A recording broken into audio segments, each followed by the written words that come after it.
అరే ఎవర్రా ఈ కారణాలు కట్టింది ఇట్లా తిరుగుతాంది. ఆడే ఆ దుబ్బతుల్లో బాడుకోవద్దు ఇంకానే కట్టిండు. చిన్నప్పుడు గుద్దాల మంది ఫ్రెండ్స్ ఉంటుండే, పండగ వచ్చిందంటే పతంగులకు పైసలు లేకపోతుండే. బట్ ఇప్పుడు జేబు నిండా పతంగులకు పైసలు ఉన్న పక్క ఫ్రెండ్స్ లేరు. అట్లా ఉంటే జిందగీ ఏజ్ పెరిగిన కొద్దిగా అంతే. ఏం కన్నాలు కట్టినవరా పూక లంజ లెక్క తిరుగుతుంది నీ పెద్దల పూక కన్నాలు కట్టురా ఇది. ఇగర లేని గుద్ద తెల్లని నాకు ఇల్లాలికి అటు ఎన్ని పొక్కలు వచ్చినవరా పతంగు అట్లా తిరుగుతుంది. చూడు వేరే పతంగ కట్టరా, ఈ లంజోడుకు పతంగ కట్టరాదు, మందు కట్టరాదు. అరే ఏంద్రా ఇది పండగ లేకనే లేదు వాతావరణం. అరే కోడి పందాల కత్తులు కడుతురాట ఏడే కడుతురాట్రా. ఇన్నే తేకుల గుట్ట కడ కడుతురాట. నా దగ్గర 10,000 ఉన్నాయి. లంజోడికి గంటలో ₹1,00,000 చేద్దావా. ఓ దుబ్బతుతో పోలీసులకు దొరికితే గుద్దల కారపొడి పోసి కొడుతు. నువ్వు గుద్దపోయి సాడేశ్వరం ఒక్క మాట కూడా మంచిది రా నీ నోట్లోకి వెళ్ళి పూక.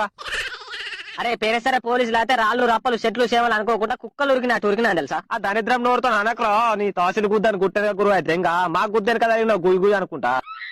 ఇక చూడు నా నాలుక మీద మచ్చలు నేనేదంటే అది జరుగుతుంది.